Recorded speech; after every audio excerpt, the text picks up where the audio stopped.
Our next research person is Dr. Dinesh Balasubramanian, who earned his BE, ME and PhD in Mechanical Engineering from Anna University, Chennai, and is Assistant Research Professor at National Cheng Kung University, Taiwan.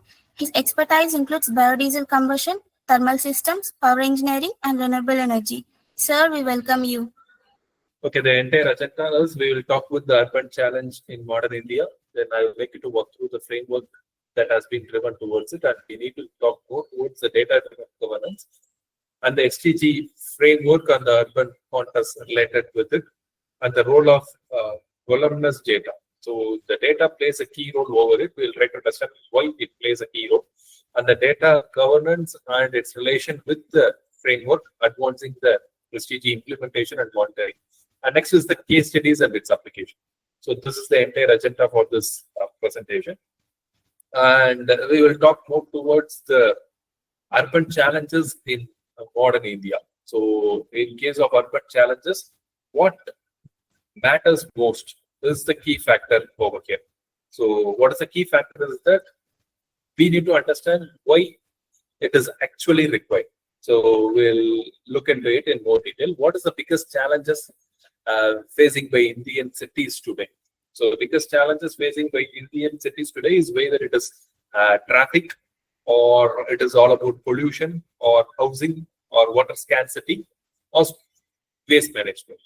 According to your perspective, what would be the biggest challenges by the Indian city facing today?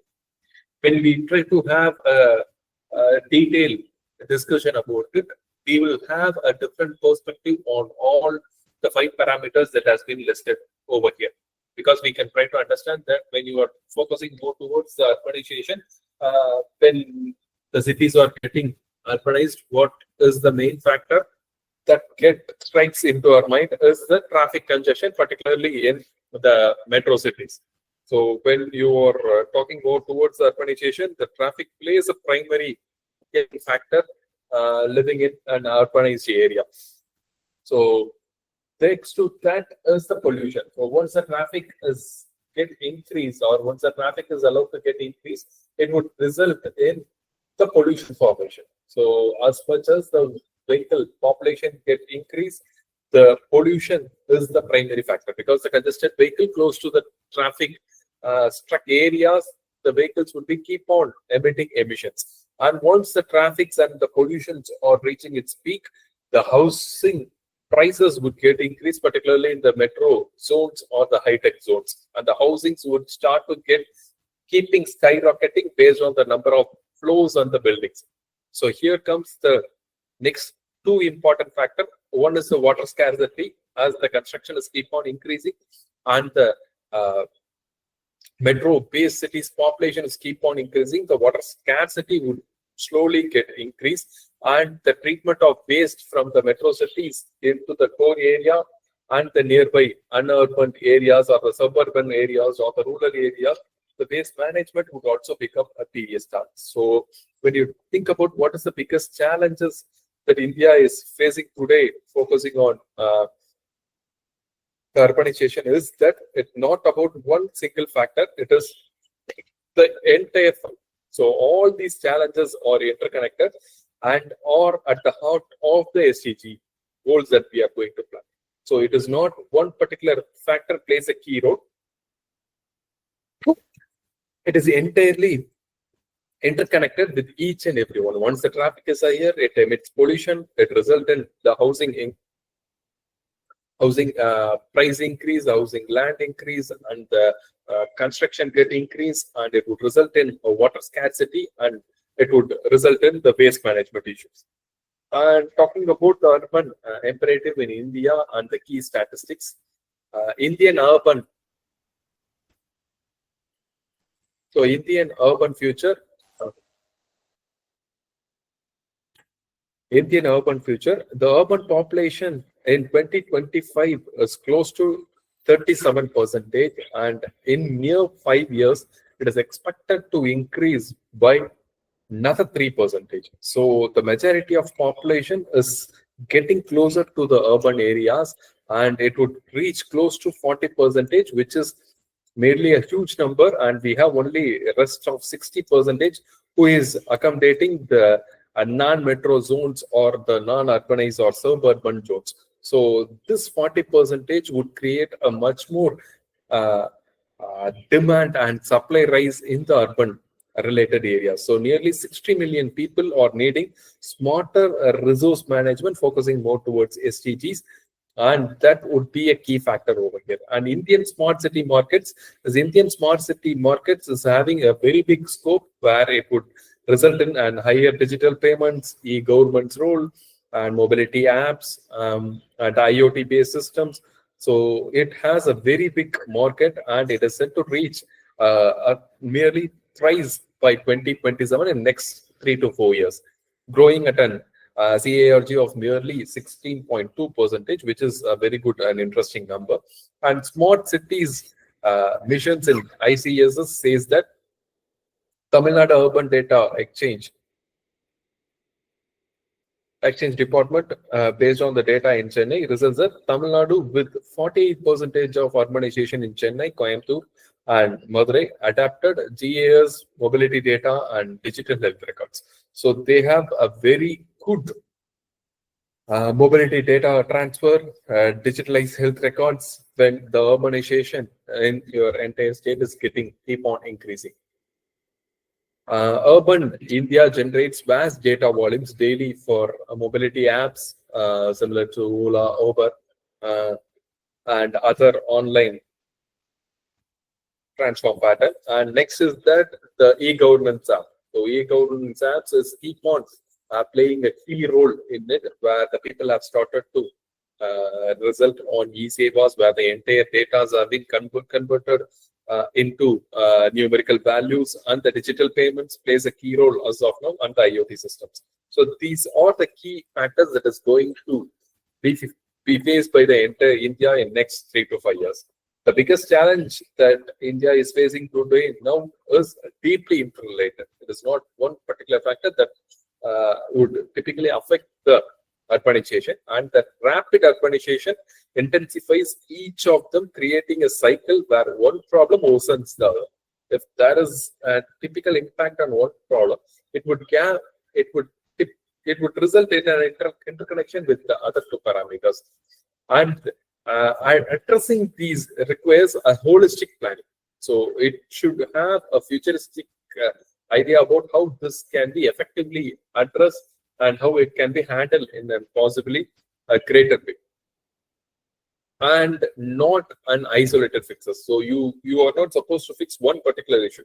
You need to think about addressing 2 or more interconnected issues, resulting in an effective possible solution. So data-driven insight can reveal patterns, and it can predict demands and support smarter decisions for the SDG groups. So this need to be taken into account when you talk about the factor over here.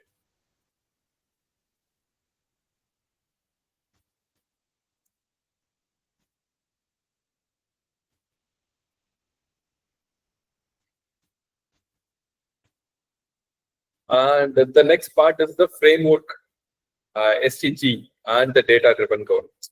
So talking about the framework SDG on the data-driven governance, the quality of data that we are going to retrieve, and the data architecture and the modeling design, and the data operations and the storage security, data integration with interoperability, and the reference of the master data. So what is the data that you are going to exactly compare with, and the data analysis and the business intent, all put together is what we are going to focus on in this particular part.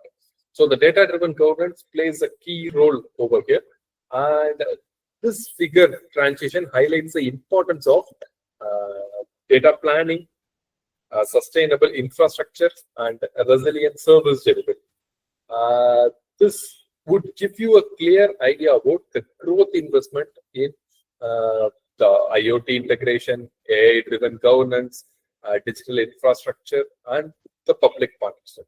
So when you look at it in detail, it starts with the data collection that would give you an idea about gathering information from various sources, and the processing and analyzing give you the examining and interpreting the the data from inside, and the policy actions would be taken based on the processing and the analysis that you have obtained, and it would result in guiding and the strategy decision making, and evaluating and effective would be the final monitoring once it has been implied. So moving from intuition based decision making to an evidence based policy using a data analysis is a key part over here. So data driven SDGs to targeting, monitoring and adaptation is the primary part.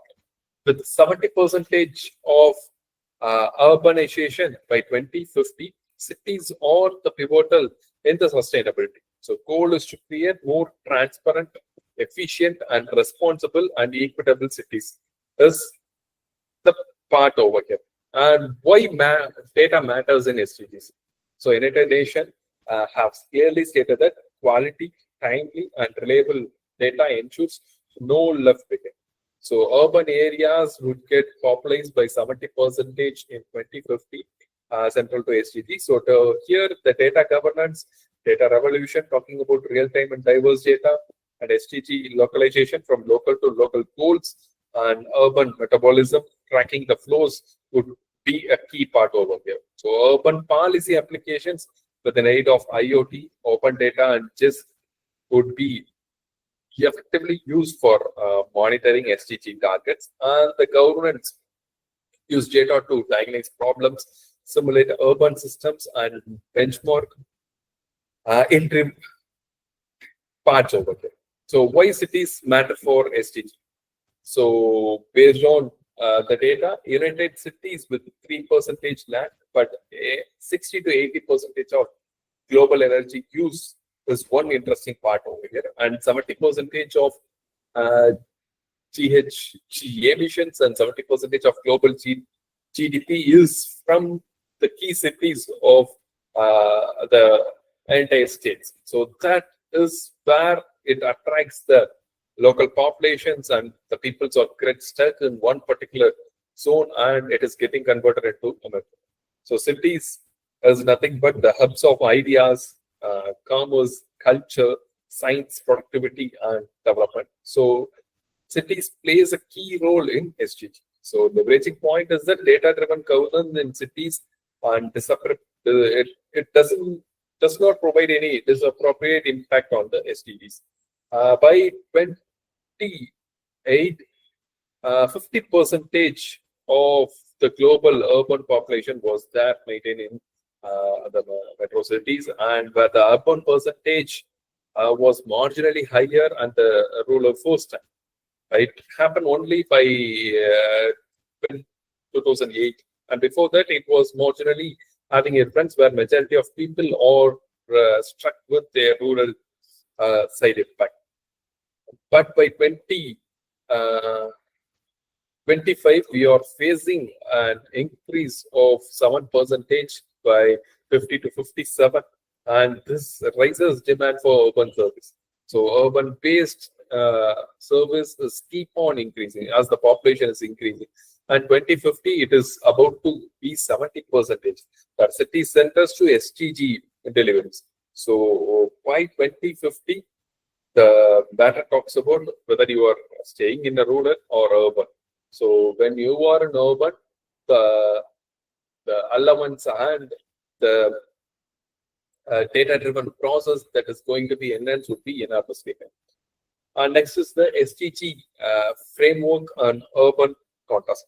So talking about SDGs in a different perspective, based on the previous session, you might have gone through the different SDG parts in the earlier presentation, where one talks about focusing on no poverty, and two talks about the zero hunger and focusing more towards the hunger, and three talks about good health and well-being. So now the entire India is focusing on good health, asking people to look into their BMI, trying to avoid oil-based foods, trying to avoid fried food items, and the entire India is now slowly getting transition from an unhealthy part to a healthy part of environment. And next one is the quality education. So quality education is keep on increasing in the entire India, where we have a generalized ranking over here, and foreign universities are getting attracted towards India, and they have started to open universities branches or uh, their campuses over here, and the students have started to get enrolled over here. So the quality of education has been slowly started to get increased, and the gender equality. So our law has focused more towards the gender equality, and the part is that it need to be get increased, and more equal gender construction need to be taken into account, and this would have a much more healthy environment. And next is the clean water and the sanitation. So the water scarcity in a different part and the purity of water or the clean water should also be taken into account. And next is the clean energy, and this plays a key role on the emission suppression and followed by producing and cleaner energy for the regular operation. And next is the economic growth, as the GDP variation has been taken into account, the percentage of inflation and the salary rise for the common people, and the per head annum salary and the per head dia annum salary would have a major impact on the economic growth of the entire nation, and industry innovation and the infrastructure. So this industry part, innovation part, and infrastructure development need to be enhanced in a better way in India. So, as the role of academia and industry collaboration and leading to much more innovative product, rather dealing with still the old school techniques need to be handled. The MSME plays a primary role over here.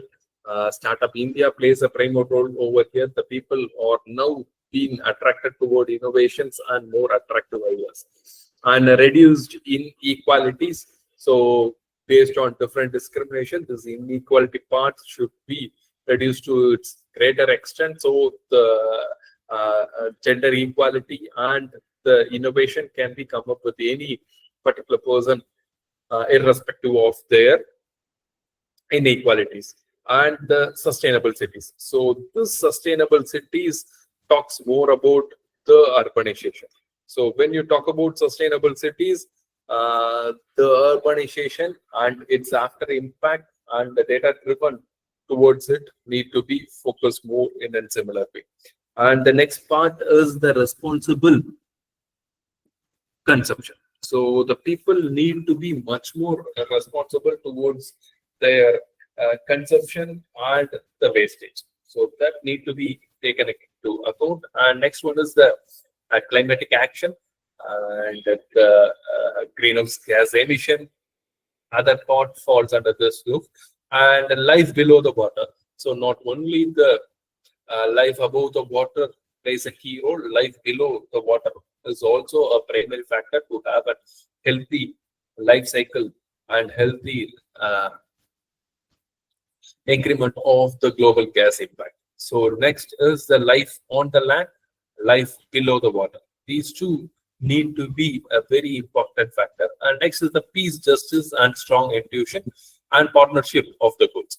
This is the SDG goals infographic based perspective on the entire part. So we will focus more towards SDG 11 is where we particularly focus on. So SDG 11 talks about sustainable cities and communities. So the goal is that when you look more detail into it, Indian urban transformation directly maps to multiple sustainable development goals. It's not one particular goal, and the data-driven governance declines a paradigm shift from intuition-based policy making to evidence-based urban management. It relies on the systematic collection, integration, and analysis of diverse data set from different techniques. Either it can be IoT sensor, mobility platform, finance transaction, e-governance system. It improves the public deliveries and the delivery part. When you look in detail about it,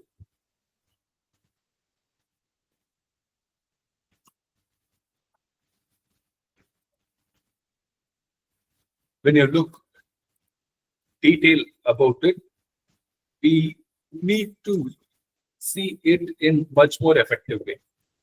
It says that SDG 11 stands on the dedicated urban goal within 2030 agenda, aiming to make cities and human settlement inclusive, safe, resilient, and sustainable. This goal contains 10 specific targets. So these goals are more key factor over here, and it contains 10 specific targets addressing various aspects of urban development, from housing and transport to cultural preservation and disaster response. Each target is accomplished by indicators that allow for monitoring progress. So, as we will discuss, data availability for these indicators remains a significant challenge.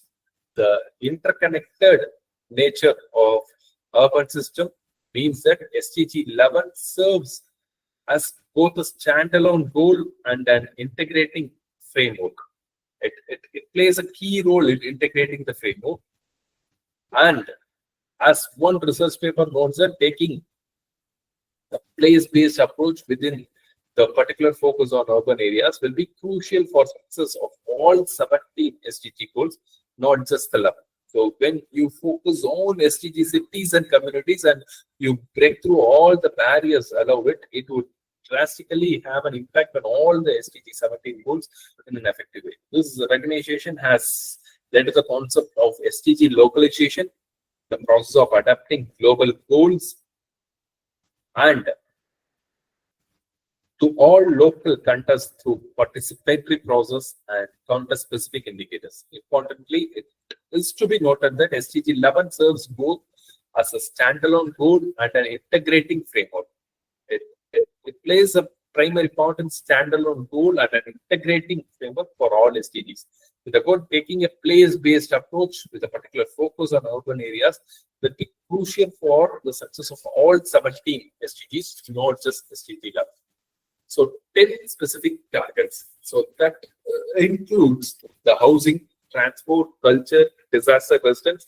This would have an interconnecting impact on the other SDGs also.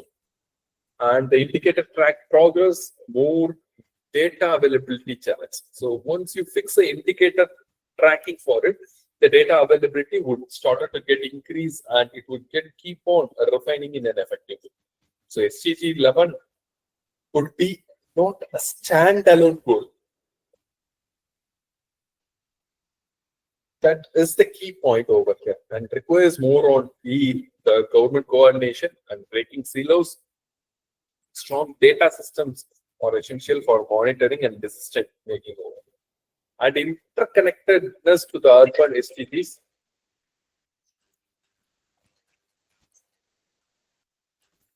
Interconnected to the urban SDGs is about SDG 6, 7, 8, 9, 12, and 13. How we are going to fix this as a key part over here. So when you talk about the clean water sanitation, urban wastewater and water treatment would be coming into picture. So as we discussed earlier, what are the prime 5 factors that affects urbanization is interconnected with the clean water and sanitation. And next one is the affordable and clean energy. Urban energy system, and it need to be energy efficient to have such a huge populated zone on your entire state. So if focusing on Tamil Nadu, Coimbatore, Chennai, Madurai are getting much more populated, particularly Chennai is getting more congested because of higher people are going from suburban and rural areas to Chennai. Once you get more towards the urbanized area, the energy demand would keep on increasing. The urban waste management part need to be get increased.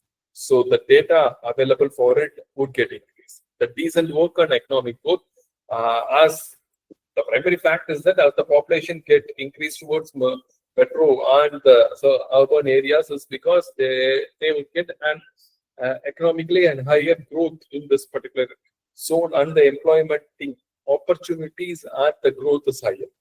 And SDG 9 talks about industry innovation and infrastructure, urban infrastructure and innovation, plays a key role over here.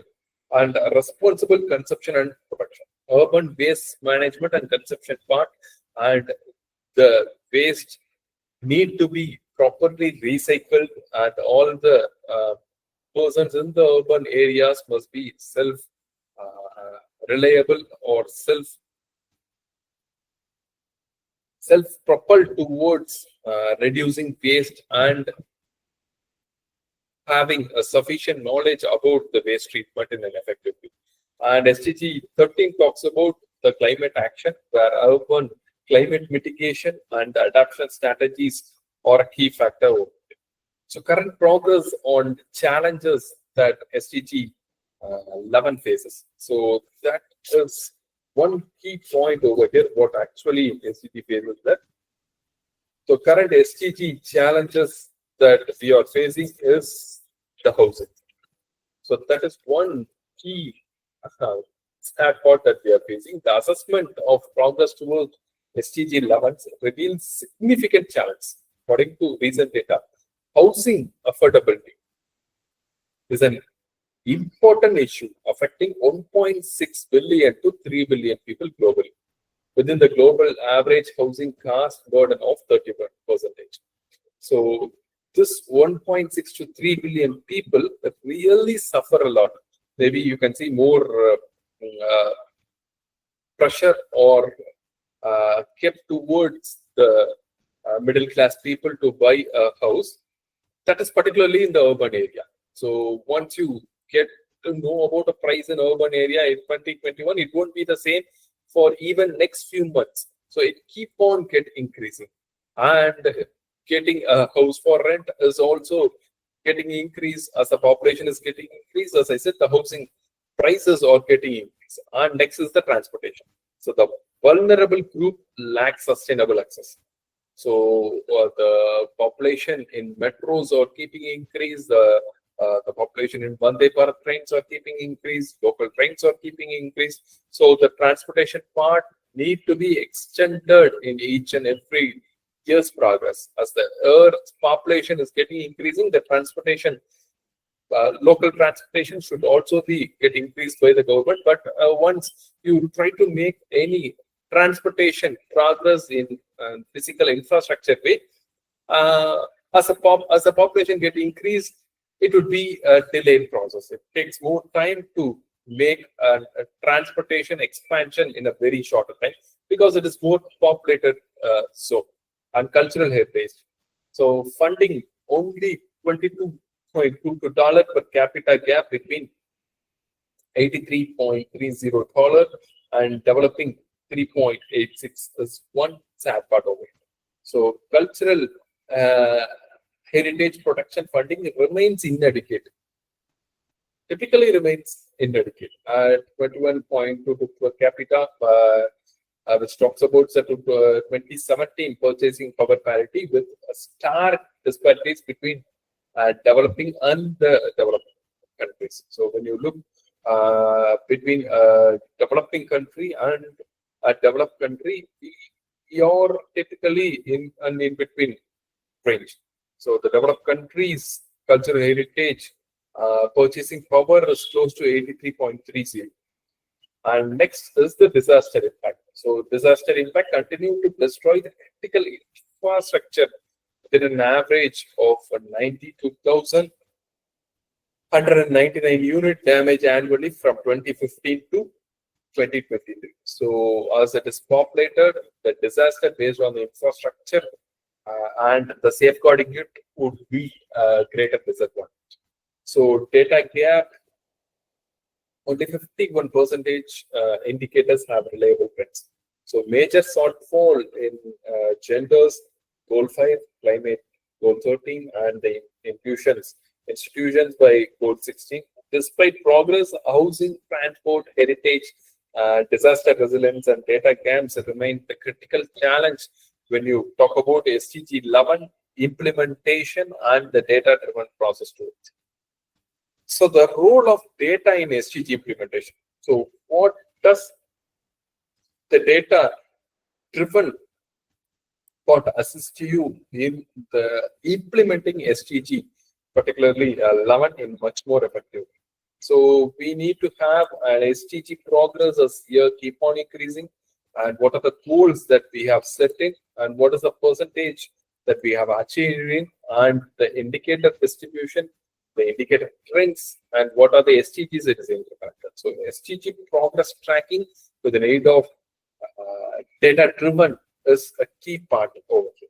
So how data supports SDG implementation. So the function of data falls under this major 6 subheadings. One is the baseline assessment. So we need to establish a strong starting condition. So that is one key part over here.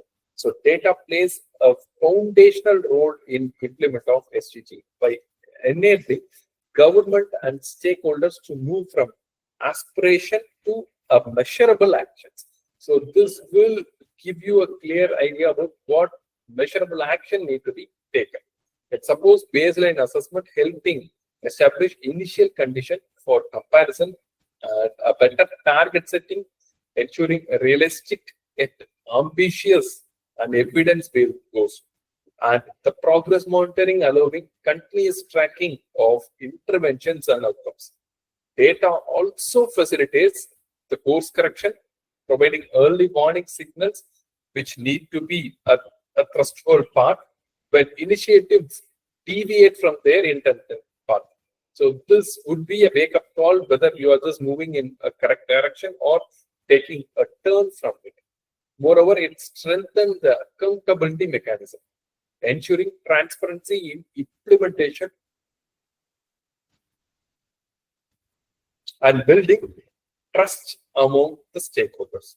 As highlighted in SDG progress reviews, data helps identify challenges, formulate solution, monitor implementation, and make needed adjustment. Without high quality reliable data, it is typically it is impossible to accurately evaluate where progress is being made or where gaps remain still as it is, thus undermining the effectiveness of SDG agenda. So the baseline assessment need to be taken into account. A target setting is required, a progress monitoring, course correction, and stakeholder engagement and the accountability. So data help identify challenge, formulate solution, monitor implementation, and make necessary course correction when and wherever it is required. So how data directly powers SDG implementation. SDG are not the abstract global goals. They are locally governance checklist. Data is the metric that tells us if we are on track or not. So whether we hit the target or not, it would result in a transparency, monitoring, accountability, and assist us in the disaster management. So open data portals allow the human citizens to track fund utilization.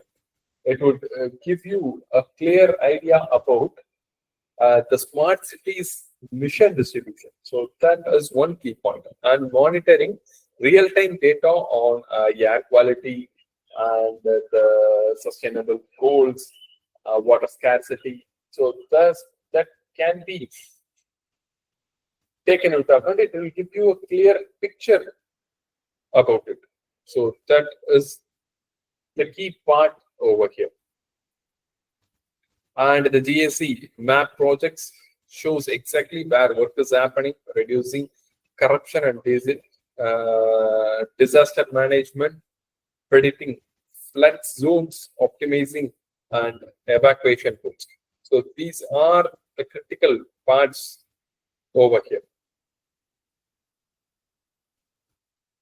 The types of data for urban SDG monitoring is that it is one interesting part that is there are different data that can be tracked from. One is the traditional data, innovative data, citizen generated data, private sector data, insight, and challenges. So in traditional data, we follow census, surveys, administrative records. In a lump sum of data would be tracked from it. And next is that the innovative data talks about the satellite, mobile, IoT sensors, and the citizen generated data or community driven insights.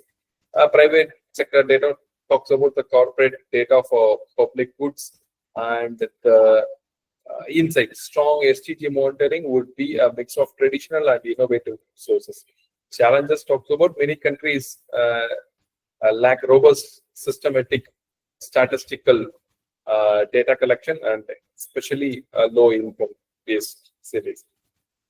Data disintegration and leaving no one behind. So data must reveal inequalities in sex, income, disabilities, location. In 2023 gaps, the sex disintegrated data as a 23 to 83 per 100, and additional other factors dropped from 34 to 100. Talks about the demographical changes and subnational geographical data from 3 to 34. That is typically very low. Without disintegration data, the risk of excluding vulnerability groups is that the school of talking about the sex and other characteristics is 23 to high. So very high on the demographics or low on environment. And the subnational group is listed between 3 to 34. So lowest of across all the domains. Think for and share for urban challenge you voted for earlier. What kind of data could help solve it? Based upon the previous slides, we can think about and look into it. When you look into it for traffic real-time, GPS from buses, cars would be an effective data, traffic light, camera data, origin, destination data from apps. All these cluster data would reduce the impact for traffic in an effective way. So whereas the number of buses accumulated to a huge number, or how about the traffic signals based on the vehicle accumulation, and what is your destination, whether you can prefer a different travel location. Next is the data governance framework for STG. So the 4 pillars for this data governance framework is the organizational system, development of standards, curation of policies and process, organization system, and the technical usage. These falls as the major 4 pillars for the data governance for STG. So core component of data governance is that the data standards and the quality, data assesses and the sharing. So ensure consistency, accuracy, and the reliability of the data standards and the quality of it. And how about accessing the data? Protocol balancing openness and the security. It should be highly preventive. And data security and privacy. So protect against misuse, safeguard vulnerable groups, data ethics and responsible use, prevent bias, and ensure purposeful use, not an unwanted messages that is keep on post media, WhatsApps and messages, and accountability and oversight, the role, the responsibility, and the content. Definition is dynamic and sensitive framework of policies, standards, processes, and technology for ethical, efficient, and equitable STG data management. And what are the challenges and the case study approach is that implementation challenges is data silos and the fragmentation, uneven data quality, lack of standardization framework, resource, and the capacity gap. And looking into a case study perspective on the national data strategies, promote interoperability where standards, metadata, and protocol can be taken into account, build data sharing platforms in a secure and a responsible exchange value, and invest in data literacy and the capacity across sectors. Adopt ethical governance principles. It should not be via biased, and you should have a proper privacy in it, and the data need to be ethically used. A statistical framework help overcome fragmentation and strengthen SDG. So next is the case studies and the application. And in this, we will look into the people perspective, prosperity, partnership, peace, and planet. Atrocity comparative on this. From 2015 to 2019, research examines 9 cities and subnational pilot projects revealed important insights and data-based approach to urban governance. Data is a useful entry point for local SDG discussion, and most local government welcome data management focusing on the grid. And gap falls, particularly in few cities, expect use data to improve SDG outcomes. And the challenges is that big data often are inaccessible due to the capacity limits, ownership, and the privacy concern. But innovative application across cities is that the example of data-driven governance that has been taken into account is that Azerbaijan remote sensing on the biodiversity is applicable over here, and for Colombia and Malaysia, geospatial and population data for rural road has been implemented, and Bangladesh poverty mapping with geospatial and survey data is a good option, and Ghana and UK citizen science to track marine litter is that. Kazakhstan civil society and citizen data for national review is an important parameter, and Netherlands and Uruguay. So air quality via sensor data is an innovative application across different cities. IoT sensors will give you the whole on the eyes and ears, air quality, waste, water, and the energy utilization. And this will nothing but be the map where you will get analysis on the spatial analysis and the visualization. And ICSSS give you an idea about brain data aggregation and the decision making. And AAML assistance with the normal system prediction would give you the predicting food disease and the traffic rules. Indian landscapes on the policy platforms. The National Enabler Policy Framework talks about Smart Cities Mission 2015. The setup integrated command and control centers in 100 cities with physical and data-driven infrastructure. So small data cities and strategies is one key point over here, where the framework to empower cities with data is more relevant to this particular point. So promote evidence-based decision making. So this evidence-based decision making is will give you the futuristic and holistic approach to have and well-established prestige.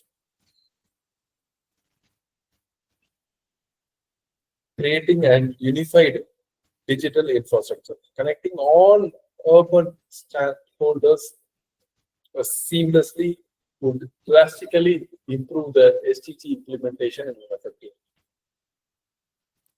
Urban data marketplace. So a platform for secure standardization data sharing. So that is more important towards this particular scenario. So where we need to talk about the urban data and its marketplace. This will give you a clear idea towards the connection between the government, private sectors, and the external researchers. So what would be the scope for its future marketplace? Why it matters is it breaks down the silos and integrates the insights. So this gives you an interconnection between the traffic and the pollution data in an effective way, which would be the true impact of congestion on air quality. So this data marketplace in the urban would give you the primary interconnection between the traffic, pollution data, housing, waste management, water sanity in an effective way. So for a better example in action is that Indian Urban Data Exchange that talks about enabling open, secure, and urban data ecosystems, and government initiatives on the data use and SDG implement. So, government initiative, Amrut Water, that use the smart water meters tracking supply and reduce non-revenue water that have a typical impact on SDG 6. And Swachh Bharat Urban Mission would enable the data from IoT sensor in garbage bins for optimized collection routines that would impact on the SDG 11.6 towards waste management. And Pradhan Mantri Awas Yojana, where just mapping on land titles and beneficiary identification would suppress the low poverty condition and would enhance affordable housing in an effective way. And ICC integrated talks about the integrating data from traffic police and the disaster management on unified response. This would primarily affect the SDG or 11 and 13, where we are focused more towards SDG 11 on sustainable cities and its after impact on the climate action. So these are the government initiatives towards data use and the SDG impact in the current sector. The Metacity framework. The optimized urban resource allocation with data-driven components and its primary components are the urban policy problem discovery and the simulation of the urban system and decision making in complex problems. So this need to be taken into account. And next important point is that enhance efficiency and resilience in urban systems. And the common point is that complex human environmental system and require sophisticated data solutions. So these are all about the meta city framework. And looking more in detail into it on Tamil Nadu India Urban Lab, most urbanized last state result in 48.5% of urban population, where Chennai is challenged towards its metro conversion, and Coimbatore has succeeded in the industry and sustainability, and Madurai towards heritage and modernization. We'll look into two different case studies where Chennai is on just for property tax and urban planning. Challenge is that low tax collection and urban sprawl. The solution would be incorporating just mapping and integrate property and finance data into it. This would result in an higher revenue and better planning and transparency. This can be implemented for an effective data collection and implementation. And talking about Coimbatore real-time mobility data collection, challenge is that congestion and pollution and peak transport network towards it. And the possible solution can be combining GPS-based buses, traffic cameras, and associate apps to understand the different congested areas and the traffic affected zones. And the possible outcome from this would result in a faster travel and lower emission and better public transport. And here the SDG goals is towards 11.2 and 11.6.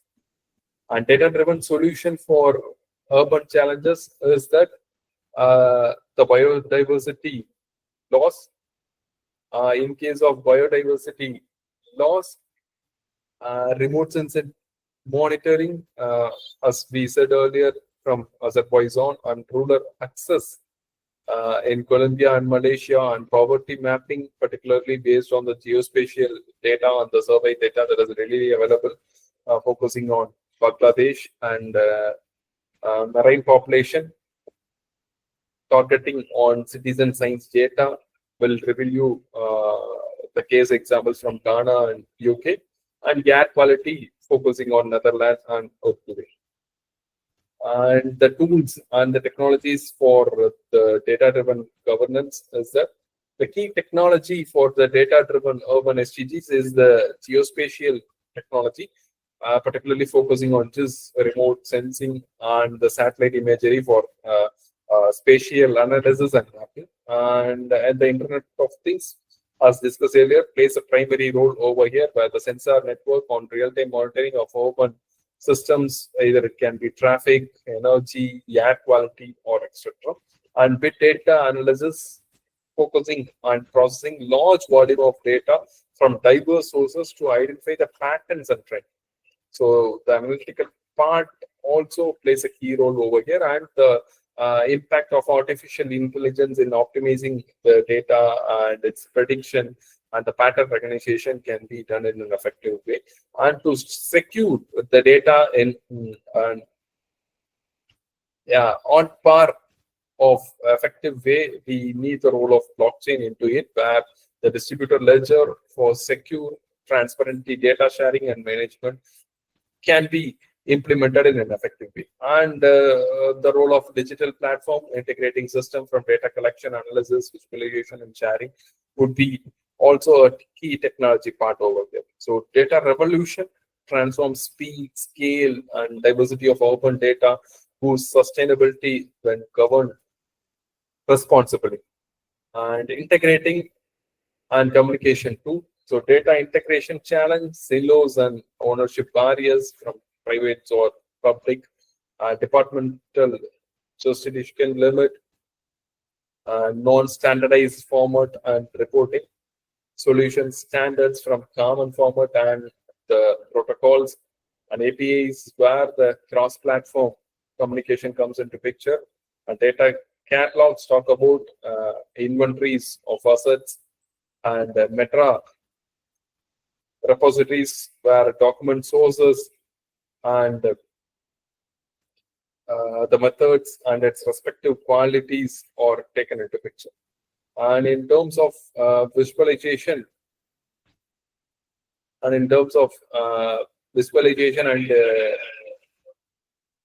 in case of interactive maps, so this maps interaction can be effectively coupled in real-time case, so the people can try to understand in an effective way and make a smart decision related to. So integration and the visualization are the key point over here. And public reporting portals. So public reporting portals need to be effectively included so that it would be much more effective